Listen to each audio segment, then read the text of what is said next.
എന്താണ് പ്രശ്നം? അയ്യോ തമാശ ചേട്ടന്മാരെ, ഭയങ്കര തമാശ.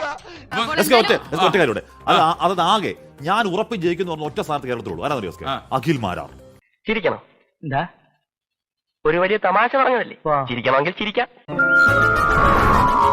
NDAയുടെ സ്ഥാനാർത്ഥിയായി ഞാൻ വിജയിച്ചു വരുന്ന ദിവസമായിരിക്കും മെയ് 4-ാം തീയതി. നീ ഒരു റീ എൻട്രിക്ക് ശ്രമിക്കുമ്പോ ആരംഭത്തിൽ അപമാനം. ഇവിടെ എനിക്കൊരു സ്പെഷ്യൽ മെൻഷൻ കൂടി ചെയ്തുകൊണ്ട് അവസാനിപ്പിക്കാം. റിപ്പോർട്ടർ ചാനലിലെ അരുൺകുമാറിന് എന്റെ വാർത്ത ഞാൻ മുന്നിലാണെന്ന് വായിക്കുന്ന നിമിഷത്തിന് വേണ്ടി ചില പ്രേക്ഷകരെങ്കിലും കരുതിയിരുന്ന തൃക്കാക്കരയിലെ റിസൾട്ട് ഞാനങ്ങ് പറയുകയാണ്. അഖിൽ രാജ് എന്ന അഖിൽ മാരാർ 10,000 വോട്ട് പോലും തിരിച്ചു പിടിച്ചിട്ടില്ല എന്നുള്ള കാര്യമാണ്.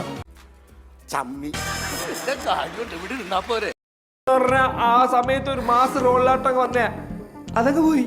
ഇപ്പോൾ ഏറ്റവും ഒടുവിൽ 9,161 വോട്ടുമായി 3-ാം സ്ഥാനത്താണ്. താഴെ നിന്ന് മുകളിലോട്ട് പോകുമ്പോൾ 1-ാം സ്ഥാനത്താണ് എന്നുള്ളതാണ് ഞാൻ മനസ്സിലാക്കുന്നത്. രവീന്ദ്രൻ ചെറ്റയാ, വെറും ചെറ്റ ആണോ? എങ്കിൽ ഇറങ്ങി പോടോ ചെറ്റേ. 24,303 വോട്ടുകൾക്ക് അഖിൽ മാരാർ എന്ന അഖിൽ രാജ് എന്ന അഖിൽ കൊട്ടാത്തല ഇപ്പോൾ പിന്നിലാണ്. വേണ്ട സാറേ, കൂൾ ഡൗൺ. ഏത് പട്ടിക്ക് ഒരു ദിവസം ഉണ്ടെന്നല്ല പറയാറ്, അതുപോലെ സാറിനുണ്ടാവും ഒരു ദിവസം. ആദ്യം യൂത്ത് കോൺഗ്രസ് ആയിരിക്കുകയും പിന്നീട് കോൺഗ്രസ് പാർട്ടിക്ക് വേണ്ടി പിന്തുണ പ്രഖ്യാപിക്കുകയും പിന്നീട് അവിടെ നിന്ന് തിരിച്ച് യുവമോർച്ചയിലേക്കും BJP-യിലേക്കും ഒക്കെ വന്ന് അവിടെ നിന്ന് 2020-ൽ വന്ന് മത്സരിച്ച അഖിൽ മാരാർ കഷ്ടിച്ചു പിടിച്ചിരിക്കുന്നത് 9,161 വോട്ടുകളാണ്.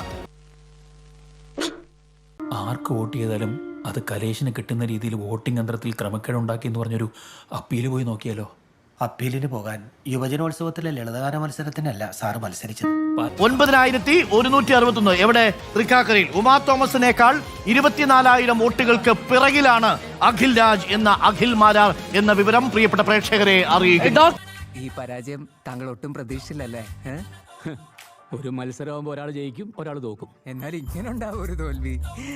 അപ്പൊ സന്തോഷമായല്ലോ എല്ലാവർക്കും. ഓക്കെ, ഡോക്ടർ അരുൺകുമാർ, നമ്മൾ ഈ അഖിൽ മാരാറിനൊന്നും ഈ സമയത്ത് അങ്ങനെ പറയാൻ പാടില്ല ഡോക്ടർ അരുൺകുമാർ. കാരണം പിണറായി വിജയൻ പിന്നിൽ നിൽക്കുന്ന സമയത്ത് എന്ത് അഖിൽ മാരാർ? അല്ല, അത് പറയണമല്ലോ. ആഗ്രഹം ഉണ്ടെങ്കിൽ നമ്മൾ കൊടുക്കണമല്ലോ.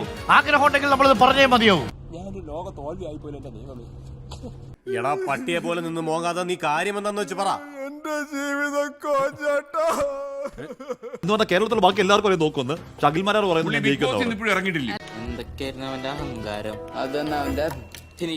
ലക്ഷക്കണക്കിന് വോട്ടിൽ ജയിക്കുന്നു പറയുക.